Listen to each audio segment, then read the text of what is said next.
Salut, on continue toujours l'aventure de T365 et là je continue la vidéo, je peux finir ça aujourd'hui là pour faire le problème qu'ils ont dit. Donc c'est un peu ça.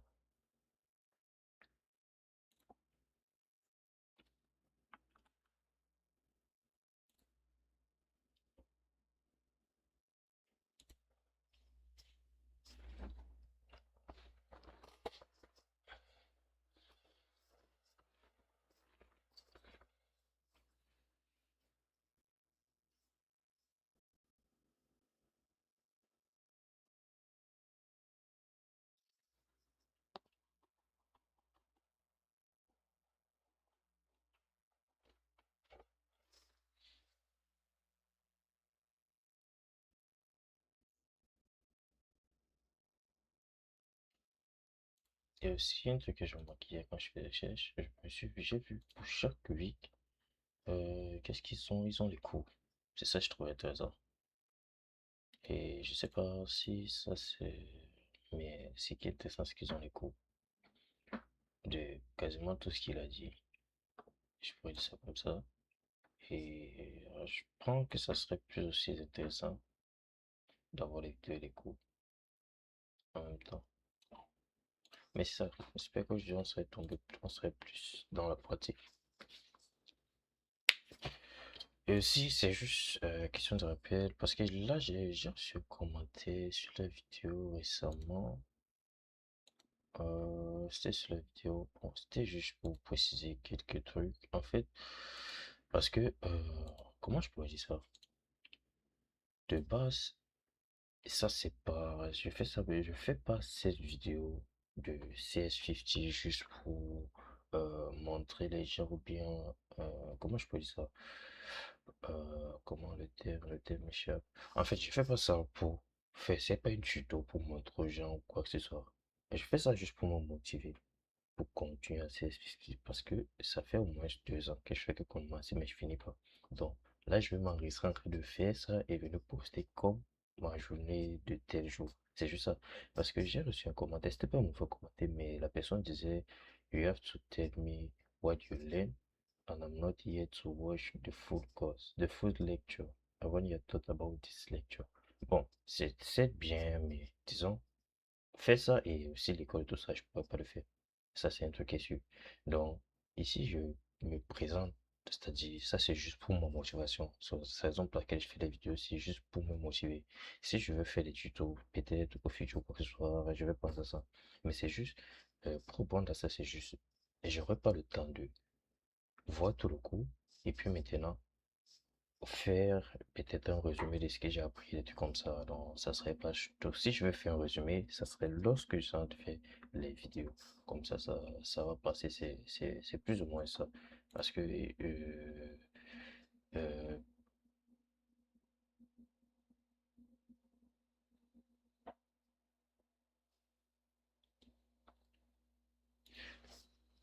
c'est ça. Comment je peux dire ça? Comment je peux dire? Ça, c'est pas pour que quelqu'un voit. En fait, moi, je suis pas là pour les vues. Pour le CS50, je suis pas là pour les vues. Comme je dis, le principe de ça, c'est juste ma motivation. C'est juste ça. Donc, si je mets et qu'il n'y a pas de vue, moi, je m'en fous. Et ça va pas changer quoi que ce soit sur moi. Et je vais pas venir faire un résumé ou bien quoi que ce soit parce que présentement, je suis à phase en place. Donc, si je vais faire un truc et je vais le faire et je vais un peu m'en foutre de ce que les gens vont penser. Donc, ça, c'est pas juste. En fait, ce n'est pas un mauvais commentaire, c'est juste ma réponse sur le fait que je dis je veux pas. Je veux pas faire ce qu'ils demandent parce que ça me tente pas et j'aurai pas le temps. Je me vois pas faire tout le coup. Après, faire maintenant des vidéos pour résumer. Présentement, je me vois pas le faire et je vais pas le faire donc. C'était juste un truc. Donc, si c'est que quelqu'un voit qu'il aime, en fait, la personne n'est pas obligée de voir la vidéo parce qu'il y a déjà ça dans les chaînes YouTube. Tu tapes CS50. Il y a déjà ça. Ils ont toutes les vidéos là-dedans. Ils ont 2026 qui est en cours. Ils ont 2027 qui était là-dedans. En fait, mes vidéos, la personne n'est pas obligée de voir. Et je suis pas là pour faire le résumé. Parce que je me dis, je suis pas là pour travailler pour quoi que ce soit. Donc, c'est un peu ça. C'était mon point de vue sur ça. Peut-être si je regarde, ça serait ma réponse. Parce que je veux pas donner. un commentaire sur ça. Je veux dire, présentement, mon objectif c'est d'apprendre, continuer, ça est fini et je fais juste les vidéos aussi pour me motiver. Donc c'est plus ça. Donc c'est pas un truc pour dire, bon, je fais des tutos parce que je sais même pas si j'ai le droit de filmer la vidéo pendant que je vois. Je sais pas trop et poster sur ma chaîne. Vu que depuis je pas eu de problème, moi je laisse. Le jour que j'aurai le problème, je vais arrêter et je vais faire ça peut-être de mon côté sans poster, puis continuer la programmation. Donc c'est juste ça. Mais j'ai pas le temps de voir la vidéo et faire un résumé de ce que j'ai fait parce que bon, c'est un peu ça, il n'y a pas assez de temps pour faire tout ça en même temps.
Et la personne n'est pas OK.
first program that students typically du write coup, j'ai pas is mis, that of hello du- world. de Now, this l'enchaîner. one here Tiens. is written in a much more intelligible way. Even if you're not a programmer, odds are if I asked you, what does this program do, you would have said, oh, hello world, even though there's a lot of clutter here. Like, no idea what this is until next week. Int main void, that looks cryptic. There's these weird curly braces, which we rarely use in the real world. But at least I understand a few words like hello and world. And this is kind of familiar, printf, but it's not print, but it's probably the same thing. So here, too, is an example of this hierarchy. Back in the day, in the earliest days of computers, humans were writing code by representing zeros and ones. If you've ever heard your parents talk about punch cards or the like, you're effectively representing patterns that tell the computer what to do or what to represent, like literally holes in paper. Well, pretty quickly early on, this got really tedious, only writing code at such a low level. So someone decided, you know what, I'm going to put in the effort.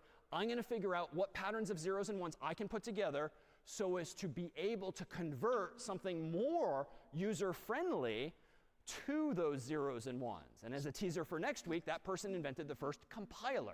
A compiler is just a program that translates one language to another. And more modernly, this is a language called C, which we'll spend a few weeks on together because it's so fundamental to how the computer works. Even this is going to get tedious by like week 6 of the class. And this is going to get stupid. This is going to get annoying. This is going to get cryptic. We're just going to write print hello on the screen in order to use a different language called Python. Why?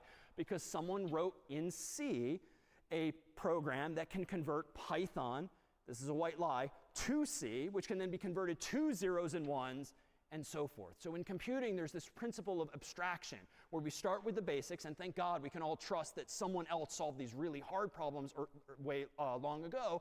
Then they wrote programs to make it easier.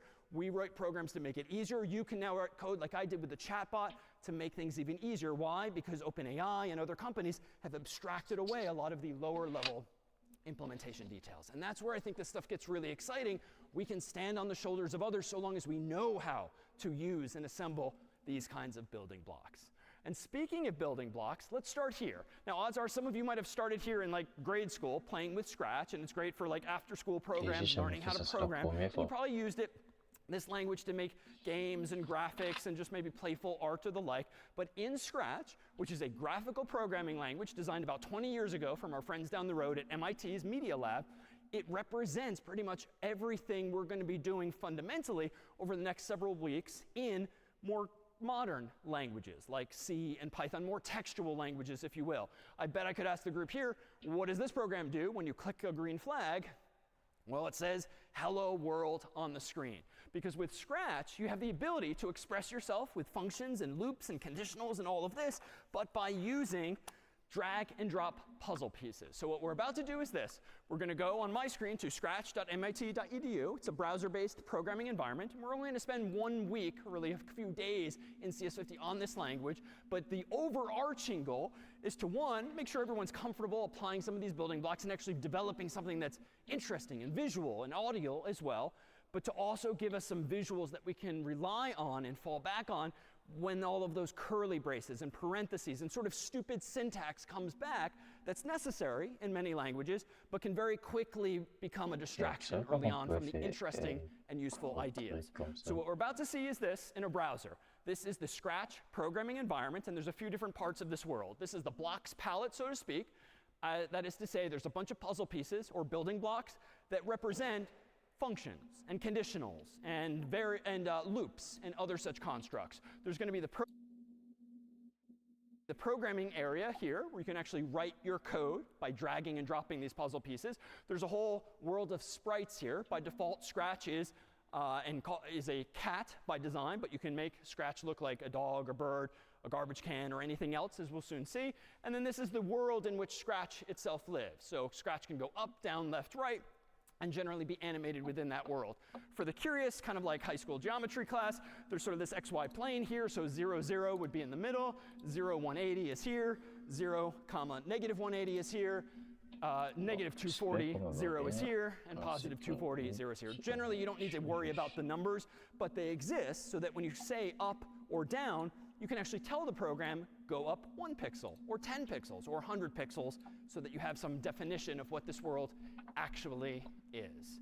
All right, so let's actually put this to the test. Let me go ahead here and flip over to, in just a moment, the actual Scratch website, whereby I'm going to have on my screen in just a moment that same user interface, once I've logged in, that via which I can actually write some code of my own. Let me go ahead and zoom in on the screen a little bit here, and let's make the simplest of these programs first. Maybe a program that simply says hello world. Now, at a glance, it's kind of overwhelming how many puzzle pieces there are, and honestly, even over 20 years, I've never used them all, and MIT occasionally adds to it. But the point is that they're color-coded to resemble the type of functionality that they offer, and also it's meant to be the sort of thing where you can just kind of scroll through and get a visual sense of like what you could do, and then figure out how you might assemble these puzzle pieces together. So I'm going to go under this yellow or orangish category here to begin with. So there exists in the world of Scratch not quite the same jargon that I'm using now, functions and conditionals and loops. That's more of the programmer's way. This is more of the child-friendly way, but it's really the same idea. Under events, you have puzzle pieces that represent things that can happen while the world is running. So for instance, the first one here is sort of the canonical when the green flag is clicked. Why is that relevant? Well, in the two-dimensional world that Scratch lives in, there's a stop sign, which means stop, and there's a green flag, which means go. So I can therefore drag one of these puzzle pieces over here so that when I click that green flag, the cat will in fact do something for me. It doesn't really matter where I drop it, so long as it's somewhere in the middle here. I'm going to go ahead and let go. Now, I want the look of the cat to change. I want to see like a cartoon speech bubble come out for now. So I'm going to go under looks here. And there's a bunch of different ways to say things and think things. I'm going to keep it simple and just drag this one here. And now notice when I get close enough to that first puzzle piece, they're sort of magnetic and they want to snap together. So I can just let go and boom, because they're a similar shape, they will lock together automatically. And notice too, if I zoom in here, the white oval, which by default says hello, is actually editable by me. Because it turns out that some functions can take arguments, or more generally, inputs that influence their behavior. So if I kind of click or double click on this, I can change it to the more canonical, hello world, or hello David, or hello whatever I want the message to be. I'm going to go ahead and zoom out. And now over here at top right, notice that I can very simply click the green flag, and I'll have written my first program in Scratch. I clicked the green flag, it said go, and now notice it's sort of stuck on that because I never said stop saying go, but that's where I can click the red stop sign and sort of get the cat back to where I want it. So think about for just a moment what it is we just did. So at the one hand, we have a very obvious puzzle piece that says say, and it said something, but it really is a function, and that function does take an input represented by the white oval here, otherwise known as an argument or a parameter. But what this really is just an input to the function. And so we can map even this simple Scratch program onto our model of problem solving before with an addition of what we'll call, moving forward, a side effect. A side effect in a computer program is often something that happens visually on the screen, or maybe audibly out of a speaker. It's something that just kind of happens as a result of you using a function, like a speech bubble appearing on the screen. So here, more generally, is what we claimed it represents the solving of a problem. And let's just consider what the input is. The input to this problem, say something on the screen, is this white oval here that I typed in, hello world. The algorithm, the step-by-step instructions, are not something really I wrote. Like our friends at MIT implemented that purple say block, so someone there knows how to get the cat to say something out of its comical mouth. So the algorithm implemented in code is really equivalent to the say function. So a function is just a piece of functionality implemented in code, which in turn implements an algorithm. So algorithm is sort of the concept, and the function is actually the incarnation of it in code. What's the output? Well, hopefully it's this side effect, seeing the speech bubble come out of the cat's mouth like this. All right, so that's one such program, but it's always going to play and look the same. What if I actually want to prompt the human for their actual name? Well, let me go back to the puzzle pieces here. Let me go ahead and throw this whole thing away. And if you want to delete blocks, you can either right-click or control-click and choose from a menu, or you can just drag them there and sort of let go. And with Scratch, you can make your own stories, games, and animations. Let's start by grabbing a move block. We can click the block to run it. There are many other blocks to choose from. Check out the different categories. Let's go to the sound category and grab a play sound until done block. I'll snap this onto our move block. J'ai jamais fait ça. When do we want these code blocks to run? Add an event block on top to start the code. I'll add the when green flag clicked block. You can easily reorder or delete these blocks at any time. Add as many characters as you want to your project and code each one. Check out the tutorials page for ideas and inspiration. With Scratch, you can make your own story. Ok. Voilà, je continue. Je fais un petit truc. Ok. Je fais ce que là, tu vois. Rhythm extension. C'est marrant qu'il y ait des sensations sur ça. Ok. Non, non, je me fais ça. Bizarre. D'abord, ce que je fais, c'est... Move.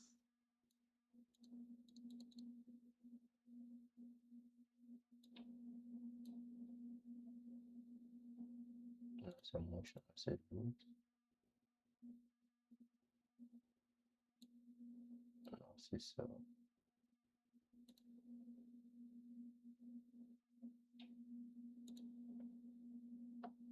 Ouais, motion. Je vais faire un custom. Ok, mais il n'y a pas sur push. Even. Ah, move 10 step.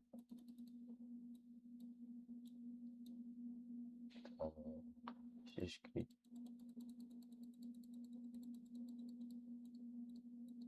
Attends, il dit 10 trucs. Ah, ok, ça c'est move. Mais si je fais move. Oh, ça va move.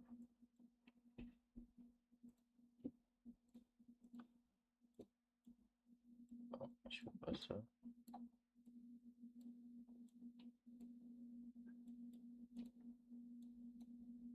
Ok, on actualise.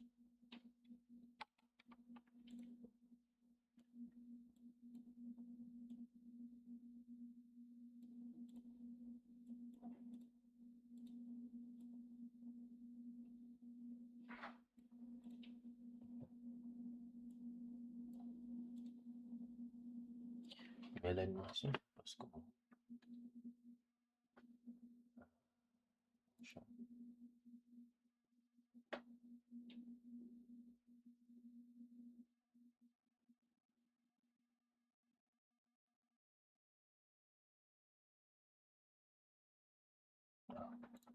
They'll disappear. I'm going to go back in and get another event block. Even Ah, ok, j'ai vu. C'était les jeux. Contrôle. Ok. Ok. Là, on va lever. On va mettre move one step. Puis, il va pick. Ok. On va faire clic. Voilà. Là, je peux cliquer une million de fois. Et puis, il marche. Bon, c'est vrai qu'il ne marche pas, mais il glisse. Donc, je pense, moi, est-ce qu'il y a move legs?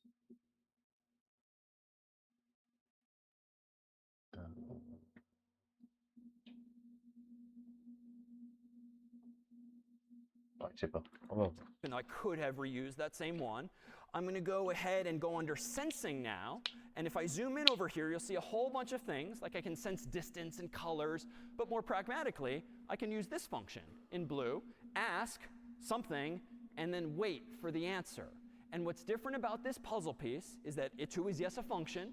It too takes an argument. But instead of having an immediate side effect like displaying something on the screen, it's essentially inside of the computer going to hand me back the response. It's going to return a value, so to speak. And a return value is something that the code can see, but the human can't. A side effect is something the human sees, but a return value is something only the computer sees. It's like the computer is handing me back the user's input. So how does this work? Well, notice, and this is a bit strange, this isn't usually how variables work, but Scratch 2 supports variables, and that was a word I used quickly at the very start when we were making the chatbot. A variable, like in math, X, Y, or Z, just stores some value. But it doesn't have to store a number. In code, it can store like a human name. So what's going to happen when I use this puzzle piece is that once the human types in their name and hits enter, MIT, or really Scratch, is going to store the answer, the so-called return value, in a variable that's designed to be called answer. But as we'll see, you can make your own variables down the line if you want and call them anything you want. But let me go ahead and zoom out. Let me drag this over here. I'm going to use the default question, what's your name? But I could certainly change the text there. And let me go under looks again. Let me go ahead and grab the say block. And let me go ahead and say, just for consistency, like hello, comma. OK, and now let me go under maybe sensing. I want to say, I want to say this answer. Well, notice this. The shapes are important. This, too, is an oval, even though it's not white, but that's just because it's not editable. It's going to be handed to me by the ask function. Let me zoom out and grab a second say block like this. And notice it will magnetically clip together. I don't want to say hello again, so I could delete that. But now it's still the same shape, even though it's a little smaller. Let me go back to sensing and notice what can happen here. When you have values, like words, inside of a so-called variable, you can use those instead of manual input at your keyboard. And notice it, too, wants to magnetically slap into place. It'll grow to fit that variable because the shape is the same. And now let's do this. Let me click the green flag at right. I'm seeing, quote unquote, what's your name? I'm getting a text box this time, like on a web page, for instance. Let me type in my name and watch closely what comes out of the cat's mouth as soon as I click the check mark or hit enter. Huh. OK, I got my name right, but let me do it once more. Let me stop and start. DAVID, enter. No, it didn't work. Let me try one other. Maybe it's my name. Let's try Kelly, enter. What's missing, obviously? The hello, there's a bug, a mistake in this program. But is there? Like, what explains this? Even if you've never programmed before, intuitively, what could explain why I'm not seeing hello? Exactly. It's on two different lines, so it's doing one after the other. So it is happening. It's just you and I, as the slowest things in the room, are just not seeing it in time because it's happening so darn fast. Because my computer is so new and so fast, it's happening but way too quickly. So how can we solve this? Well, we can solve this in a few different ways. And this is where, in Scratch, at least for problems at 0, wherein you'll have an opportunity to play around with this, I can scroll around here and, OK, under control, I see something like wait. So I can just kind of slow things down. And now notice, too, if you hover over the middle of two blocks, if it's the right shape, it'll just snap into the middle, too. Or you can, just so you know, kind of drag things away to magnetically separate them. But this might solve this. So let me hit stop and then start. DAVID, enter. Hello, David. All right, that was a little, let's do like maybe 2 seconds to see it again. Green flag, DAVID, enter. Hello, David. All right, it's working better. It's sort of more correct because I'm seeing the hello and the David, but kind of stupid, right, to see one and then the other. Wouldn't it be nice to say it all in one breath, so to speak? Well, here's where we can maybe compose some ideas. So let me get rid of this wait and the additional block. Let's confine ourselves to just one say block. But let me go down to operations, where we haven't been before. And this is interesting. There's this bigger oval here that says join two things, like apple and banana. And those are just random placeholder words that you can override with anything you want. But they're both ovals and white, which means I can edit them. So let me go ahead and do this. Let me drag this on top of the say block. And this is just going to, therefore, override the hello I put there. Now, I don't want to say apple or banana, but I do want to say hello, comma, and I then want to say my name. OK, so now I can go back to sensing, go back to answer, drag and drop this here. That'll snap into place. And let me zoom in. Now what I've done is take a function, and on top of it, I nested another function, the join function, that takes 2 arguments or inputs and presumably joins them together as per its name. So let's see what this does for us. Let me click stop and start. I'll type in David, enter, and it's so close. Now this is just kind of an aesthetic bug. What have I done wrong here? L'espace. There's no space, so it looks a little wrong, but that's an easy fix. I just need to literally go into the hello block after the comma, hit the space bar, so that now when I stop and start again and type in David, now I see something that's closer to the grammar we might typically expect syntactically here.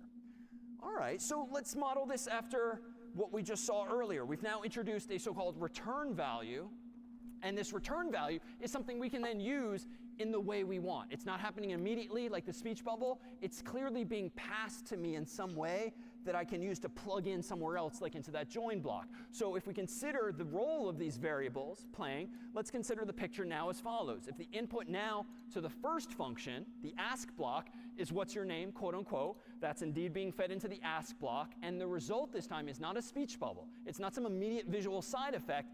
It is the answer itself, stored in a so-called variable, as represented by this blue oval. Meanwhile, what I want to do is combine that answer with some text I came up with in advance by kind of stacking these things together. Now, visually in Scratch, you're stacking them on top, but it's really that you're passing one into the other.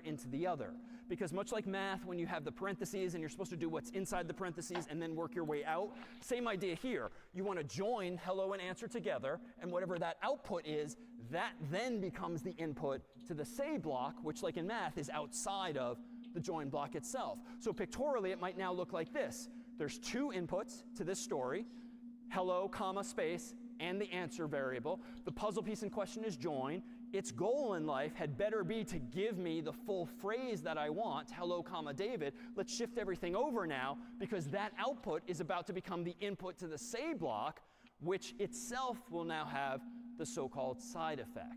And so this too is what programming, and in turn what computer science is about, is composing with the solutions to smaller problems, solutions to bigger problems, using those component pieces. And that's what each of these puzzle pieces represents, is a smaller problem that someone else, or maybe even you, has already solved. Now we can kind of spice things up here. If I go back to Scratch's interface, we don't have to use just the puzzle piece here. I can do something like this.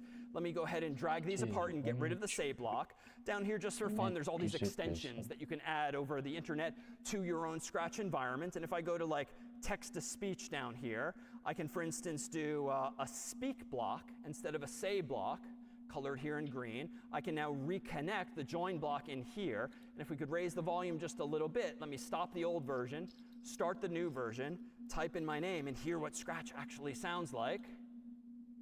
Hello, David. Okay, not very cat-like, but we can kind of waste some time on this by like dragging the set voice to box, and I can put this anywhere I want above the speak block. So I'm just going to put it here, even though I've already asked a question. Maybe kitten sounds appropriate. Let's try again. DAVID. Meow, meow. Okay, and then let's see, giant. A little creepier. Here we go, DAVID. And lastly? Hello, David. All right, a little ransom-like instead. All right, so that's just some additional puzzle pieces, but really just the same idea. But I like that we've introduced some sound. So let's do this. Let me go ahead and throw away a lot of those puzzle pieces, leave ourselves with just the when green flag. Ah, c'est sûr. Bon, je...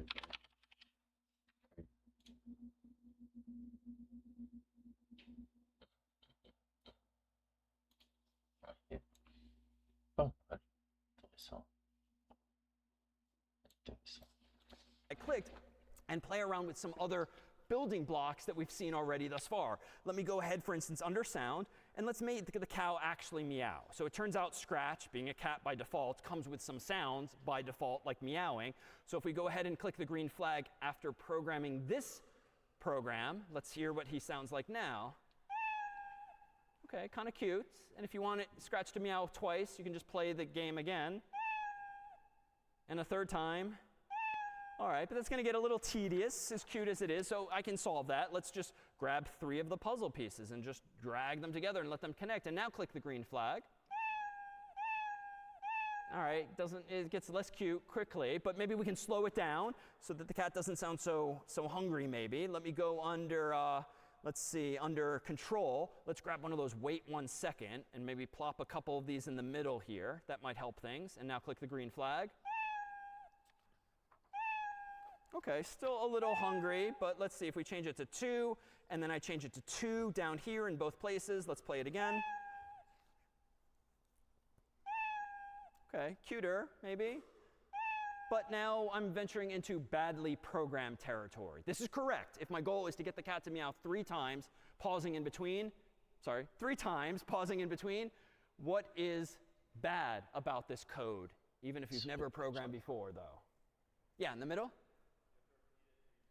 Yeah, I literally had to repeat myself 3 times, essentially copy-pasting. And frankly, I could have been really lazy, and I could right-click or control-click, and I could have chosen duplicate.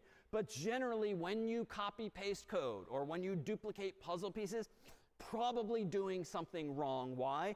It's solving the problem correctly, but it's not well designed, even if for only because when I changed the number of seconds, now I had to change it in 2 places. So I had 1 initially, then I had to change it to 2. And if you just imagine in your mind's eye having not like 6 puzzle pieces, but 60 or 600 or 6,000, you're going to screw up eventually. If it's on you to remember to change something here and here and here and here, like you're going to mess up. It's better to keep things simple and ideally centralized by factoring out common functionality. And clearly, playing sound and waiting is something I'm doing at least twice, if not a 3rd time here as well. So how can we do this better? Well, remember this thing, loops. Maybe we can just do something a little more cyclically. So I tell the computer to do something once, but I tell it how many times to do that all together. So notice here, by coincidence, under control, I have a repeat block, which doesn't say loop, but that's certainly the right semantics. Let me go ahead and drag the repeat block in, and I'll change the 10 to 3, just for consistency here. I'm going to go back to sound.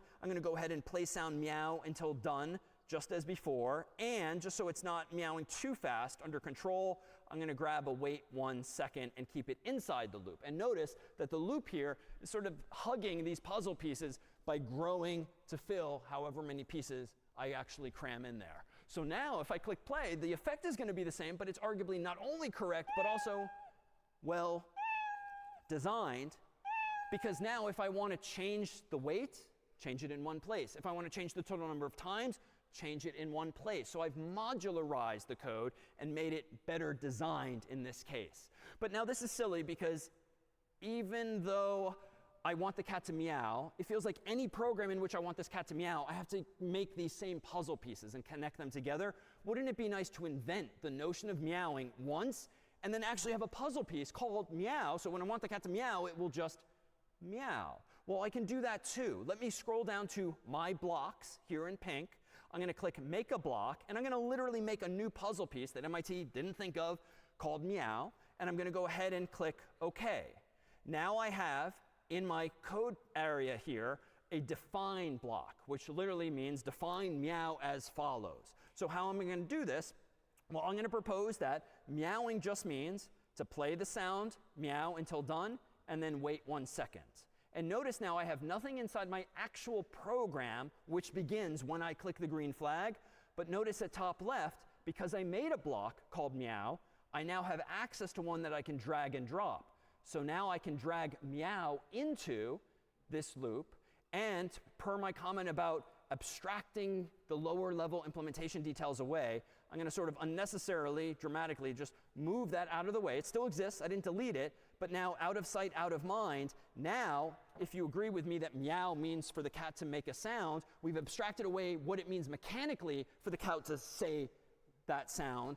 And so we now have our own puzzle piece that I can just now use forever because I invented the meow block already. Now, I can do one better than this. It would be nice if I could just tell the meow block how many times I want it to meow, because then I don't need to waste time using loops either myself. So let me do this. Let me zoom out, and let me go back to my define block. Let me right-click or control-click and just edit it. Or I could delete it and start over, but I'll just edit it. And specifically, let me say, you know what? Let's add an input, otherwise known as an argument, to this meow block. And we'll call it maybe n for the number of times I want it to meow. And just to be super clear, I'm going to add a label, which has no functional impact, but it just helps me remember what this does. So I'm going to say meow n times, so that when I see the puzzle piece, I know what the n actually represents. If I now click OK, my puzzle piece looks a little different at top left. Now it has the white oval into which I can type or drag input. Notice down here in the define block, I now see that same input called n. So what I can do now is this. Let me go under control, drag the repeat block here, and I have to do a little switcheroo. Let me disconnect this, plug it inside of the repeat block, reconnect all of this, and I don't want 10, and heck, I don't even want 3 down here anymore, I can drag this input, because it's the right shape, and now declare that meowing n times means to repeat the following n times. Play sound meow until done, wait 1 second, and keep doing that n total times. If I now zoom out and scroll up, notice that my usage of this puzzle piece has changed such that I don't actually need the repeat block anymore. I can disconnect this, and heck, I can actually right-click and control-click and delete it. Just use this under the green flag, change this to a 3, and now I have the essence of this meowing program. The implementation details are out of sight, out of mind. Once they're correct, I don't need to worry about them again. And this is exactly how Scratch itself works. I have no idea how MIT implemented the wait block or the repeat block. Heck, there's a forever block, and there's a few others, but I don't need to know or care because they've implemented those building blocks that I can then implement myself. I don't necessarily know how to build a whole chatbot, but on top of OpenAI's API, this web-based service, I can implement my own chatbot because they've done the heavy lift of actually implementing that for me. Well, let's do just a few more examples here. Let's bring the cat all the more to life. Let me throw away the meowing. Let me open up under when green flag clicked. How about that forever block that we just glimpsed? Let me go ahead and now add to the mix what we called earlier conditionals, which allow us to ask questions and decide whether or not we should do something. So under this, let me go ahead and, under forever, say if the following is true. Well, what Boolean expression do I want to ask? Well, let's implement, how about this program, and we'll figure out if it works. Under sensing, I'm going to grab this a very angled puzzle piece called touching mouse pointer, that is the cursor, and only if that question has a yes answer do I want to play the sound meow until done. So let me zoom in here, and in English, what is this going to implement, really? Just describe what this program does less arcanely as the code itself. Yeah?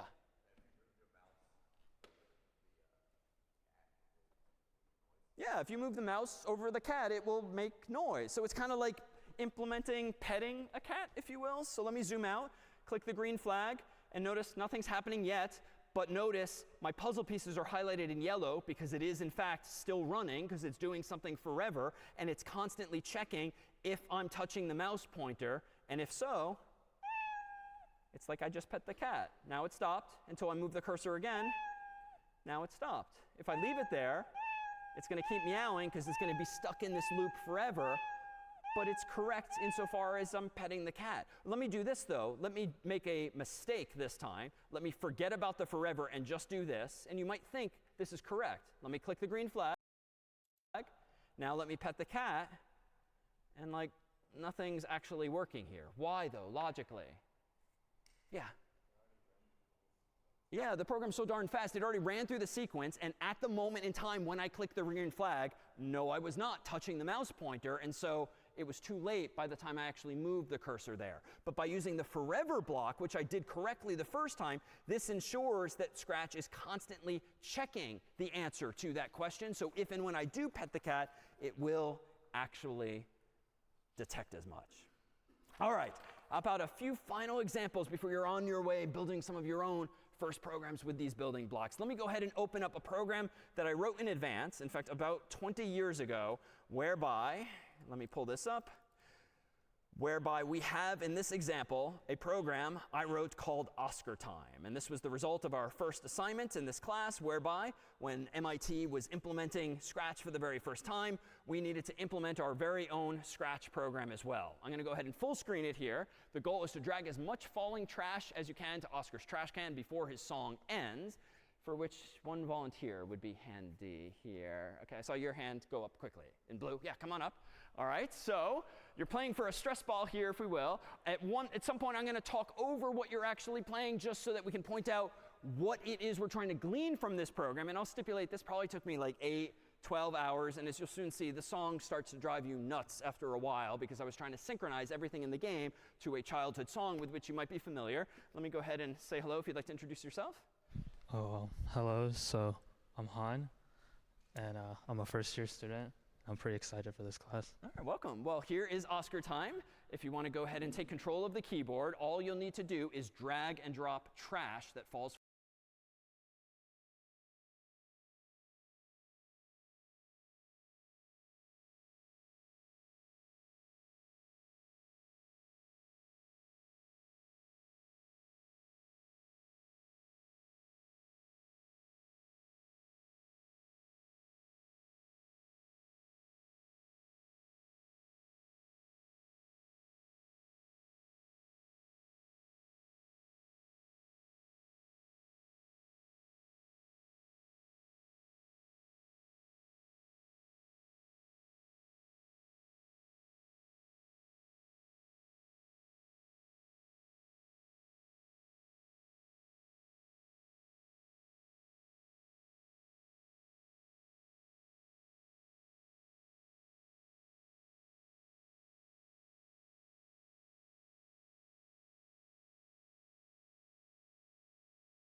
And your final score is a big round of applause, if we could, for Han. Okay. Thank you. So, just to be clear, now let's decompose this fairly involved program that took me a lot of hours to make into its component parts. So this is just a sprite, and I figured out eventually how to change its costume to simulate some kind of animation. And I also realized that, oh, I don't need to just have one sprite or one cat or trash can. You can create a second sprite, a third sprite, and many more. So I just told the sprite to go to a random location at y equals 180 and x equals something. I think I restricted x to be in this region, which is why the trash never falls from over here. Just a little bit of math based on that Cartesian plane that we saw a slide of earlier. And then I probably had a loop that told the trash to move a pixel, move a pixel, move a pixel, down, down, down, down, until it eventually hits the bottom and therefore just stops. So we can actually see this step by step, and this is representative of how, even for something like your first problem set in CS50 and with Scratch specifically, you might build some of the same. So I'm going to go back into CS50 Studio for today, which is linked on the course's website, which has a few different versions of this and other programs called Oscar 0 through Oscar 4, where 0 is the simplest. And truly, I meant it when I look inside this program to see my code.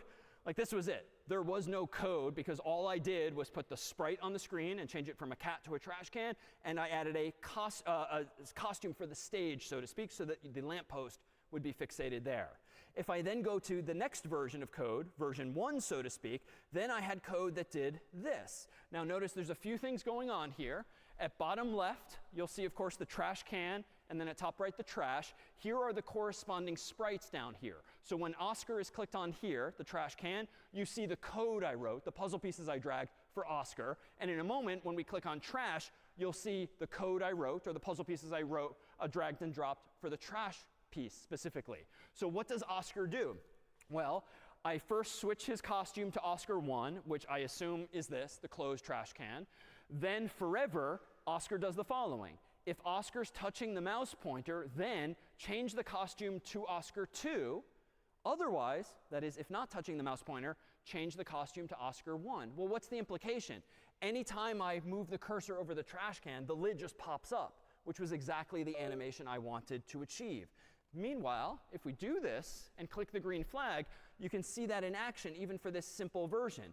If I move the cursor over Oscar, we have the beginnings of a game, even though there's no score, there's no music or anything else, but I've solved one of my problems. Meanwhile, if I click on the trash piece here, and then you'll see no code has been written for it yet.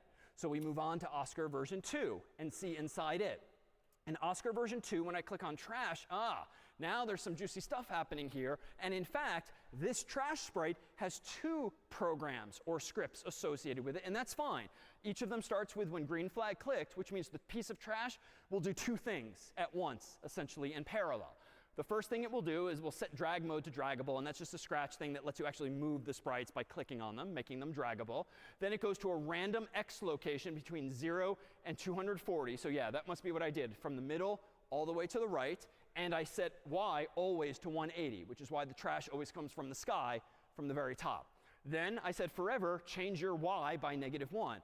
And here's where it's useful to know what 180 is, 240 is, and so forth, because if I want the trash to go down, so to speak, that's changing its Y by a pixel, by a pixel, by a pixel. And thankfully, MIT implemented it such that if the trash tries to go off the screen, it will just stop automatically, even if it's inside of a forever block, lest you lose control over the sprites altogether.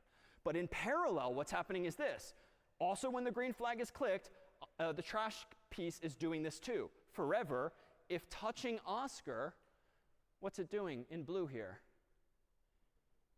Sort of teleporting away. Now, to your eye, hopefully, it looks like it's going into the trash can. But what does that mean to go into the trash can? Well, I just put it back into the sky as though a new piece of trash is falling. So even though you saw one piece of trash, 2, 3, 4, and so forth, it's the same sprite, just acting that out again and again. So here, if I click play on this program, you'll see that it starts falling 1 pixel at a time. Because it's draggable, I can sort of pull it away and move it over to the trash can like that. And as soon as I do, it seems to go in, but really it just teleported to a different X location, still at Y equals 180. Again, it's not much of a game yet. There's no score, there's no music or anything, but let's go to Oscar 3 now.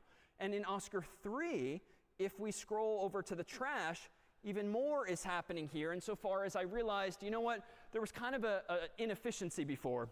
Previously, I had these two programs, or scripts, synonym, whereby they both went to the top by going to 0 to 240 for x, and then 180 for y. And if you noticed, I used that here, and I used that down here in both programs. Now that too is kind of stupid, because I literally copied and pasted the same code. So if I ever want to change that design, I have to change it in two places, and I already proposed that we frown upon that. So what did I do in this version? I just created my own block, and I decided to call my own function go to top. What does it mean to go to the top? Pick a random x between those values, and fixate on y equals 180 initially. Now, in both of those programs, which are otherwise identical, I just say what I mean. Go to top, go to top. And if I really wanted to, I could drag this out of the way and never think about it again, because now that functionality exists. So correct, but arguably better designed. I've now factored out commonality so as to use and reuse my code as well. So let's go up to Oscar version 4 now. And in Oscar time version 4, the trash can does a little something more, whereby, what have I added to this mix, even though we haven't dragged this puzzle piece together before? Yeah, what's new? Yeah, so it turns out on the left here, there's a variables category, which goes beyond the answer variable that we just automatically get from the ask block. You can create your own variables, x, y, z, but in programming, it's best to name things not silly, simple words like x, y, and z, but full-fledged words that say what they are, like score.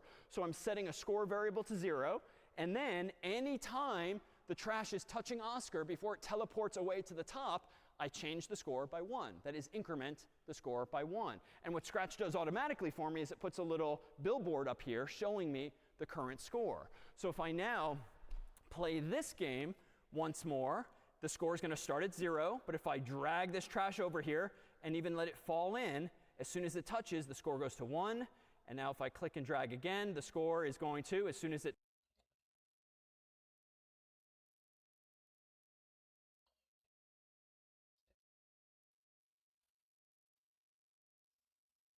touches Oscar, going to go to 2, Je sais même pas and sur so quel forth. And you programme saw in je the vais final flourish with travailler, Han playing mais that on va once you voir had ça. the sound and other pieces of trash, which are just really other sprites, and I just had wait like a minute, wait 2 minutes, so that the trumpet would fall at the right time, I've broken down a fairly involved program into these basic building blocks. And when you too write your own program, that's exactly how you should approach it. Even if you have these grand aspirations to do this or that, start by the simple problems and figure out what bites can I bite off in order to make progress, baby steps, if you will, to the final solution.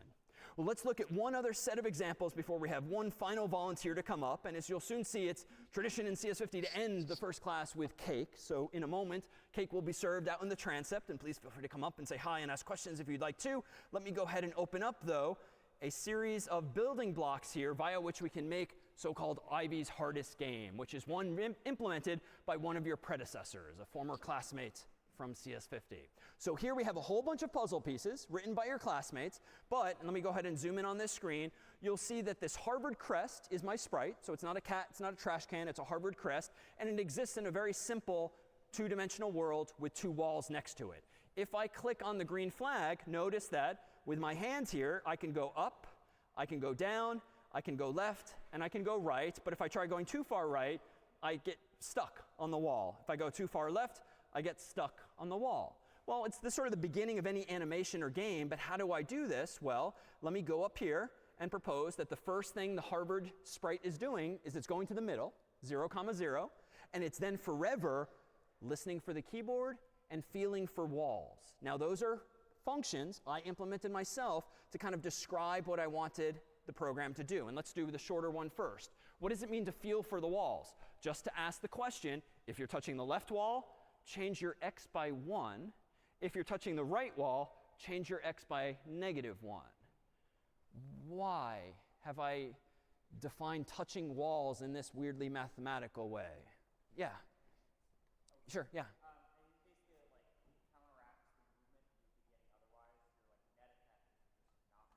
Exactly, because if I've gone so far right that I'm touching the right wall, well, I'm already kind of on top of the wall a little bit, so I effectively want the sprite to bounce off of it. And the easiest way to do that is just to say back up 1 pixel, as though you can't go any further, and same for the left wall. Meanwhile, let me scroll over to the second script or program that's running in parallel. It's a little longer, but it's not more complicated. What does it mean to listen for keyboard? Well, just check. If the key up arrow is pressed, change y by 1.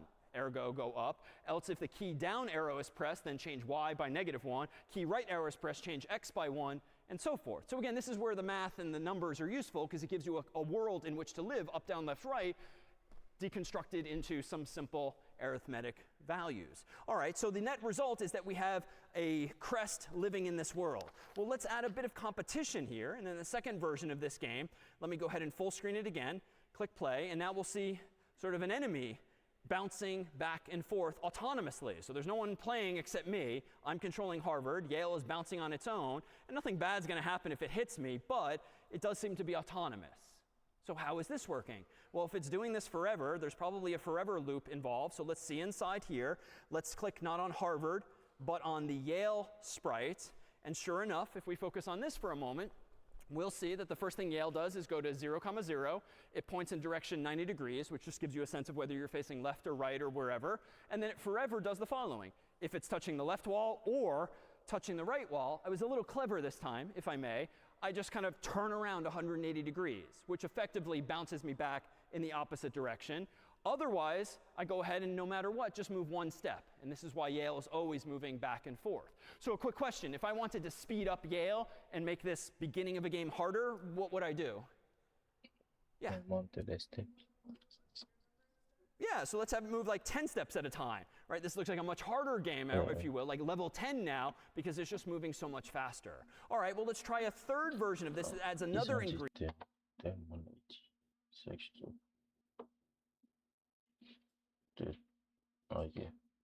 Let me full screen this and click play. And now you'll see the even smarter MIT homing in on me by following my actual movements. So this is sort of like boss level material now. And it's just going to follow me. So how is this working? Well, it's kind of a common game paradigm, but what does this mean? Well, let's see inside here. Let's click on MIT sprite. It's pretty darn easy.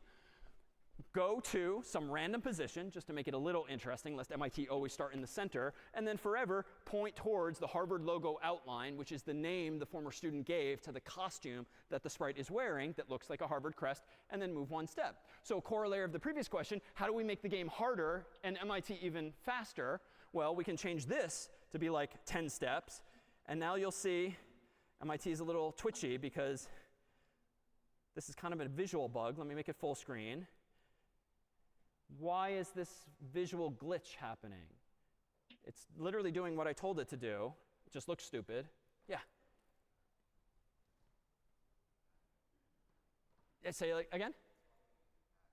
Yeah, it's moving so fast that it's sort of going 10 pixels this way, but then it kind of overshot me, so then it's doubling back to follow me again, and it's doubling back this way. And because these are such big footsteps, if you will, it just has this visual effect of twitching back and forth. So we might have to throttle that back a bit and make it 5 or 2 or 3 instead of 10, because that's clearly not desirable gaming behavior here. All right, well, let's go ahead and do this. Let's put them all together, just as your former classmate did when submitting this actual homework.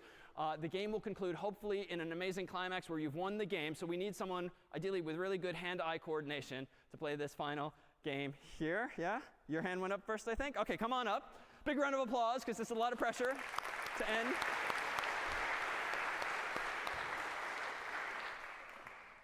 All right. So if you win the game, cake will be served. If you don't win the game, there will be no cake. OK, but introduce yourself in the meantime. Hi, I'm Jenny Pan, freshman at Hollis, and I'm actually a CS major, or concentration. Nice to meet you. Head to the keyboard here. This now is the combination of all of those building blocks and even more, aka IB's hardest game. You will be in control, just as I would, of the Harvard crest, and the goal is to make it to the exit, which is this gentleman on the right here, and you'll see there's multiple levels, where each level gets a little harder. All right, here we go.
Steve, cake is now served.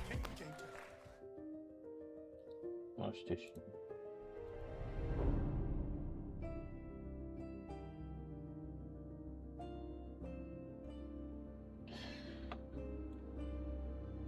Ça s'appuie, ouais, ça. Ok, bon. Nous en passons, on va réfléchir comment on va faire les autres exercices.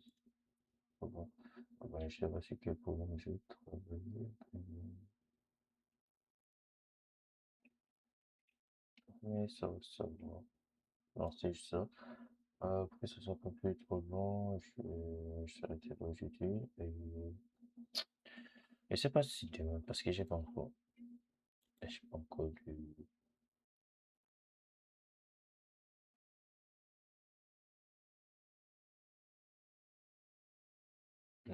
de trucs, d'idées. Parce que là, on doit travailler sur le projet que je dois le mettre.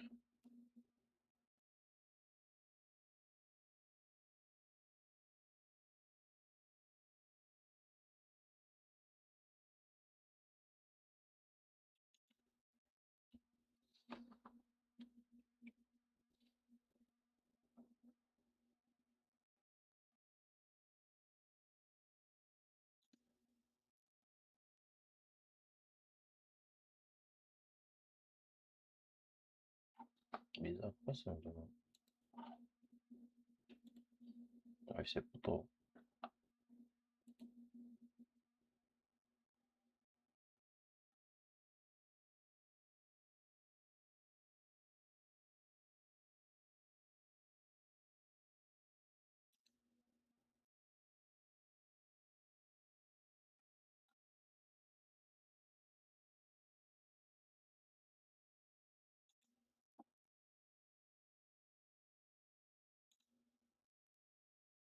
Ok.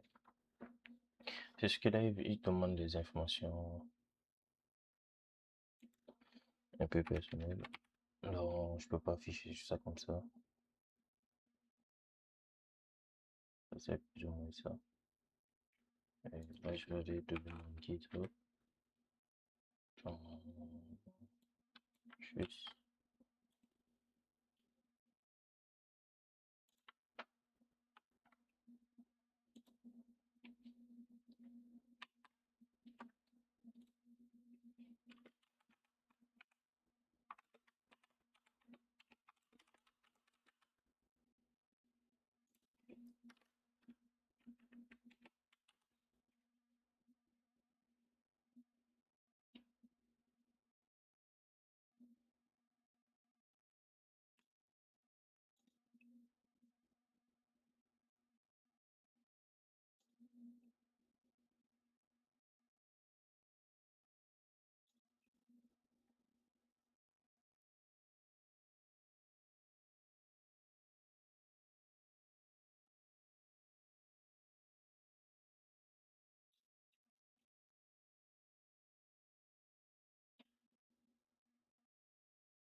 Ah, c'est bizarre qu'il me demande ça, mais je peux pas encore.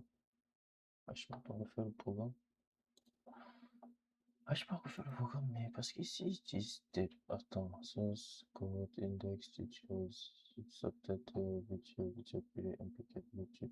Voilà, c'est le programme, c'est download from starting from. Est-ce que j'ai compris ici? Je peux pas.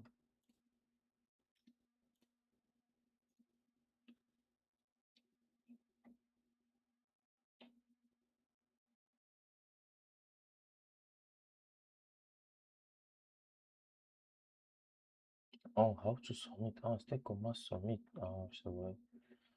Ouais, c'est ça. On va voir ça demain. Ça serait tout pour aujourd'hui. Comme ça, je vais réfléchir sur quoi je vais travailler en regardant les exemples qu'ils ont déjà fait.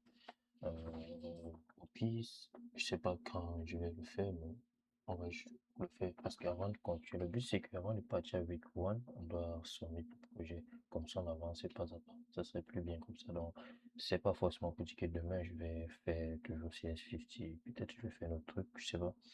Tant que j'ai pas encore le projet, donc ça serait déjà pour avancer à l'autre week, pour regarder la vidéo de la semaine prochaine, on doit déposer déjà le projet qu'ils ont demandé. Comme ça serait au moins bien, parce qu'on va pas dire, on va regarder tous les week avant de faire le projet, non. On va partir pas à pas, même si ça va prendre du temps. Parce qu'on a aussi, c'est que ça c'est combien, ce serait, je sais pas quand, mais ça serait plus ou moins ça. Mais c'est pas pour dire que je vais faire ça en une semaine, je sais pas trop, donc ça va dépendre. Et aussi le retour de la session d'hiver, et aussi ça doit. C'est déjà pour les prochains 3 mois. On va continuer à faire ça, et on va continuer à faire le projet que je travaille dans. C'est un peu vague, mais ça serait plus ou moins ça. Donc, c'était tout pour aujourd'hui. On s'est dit à la semaine, à demain pour une autre vidéo.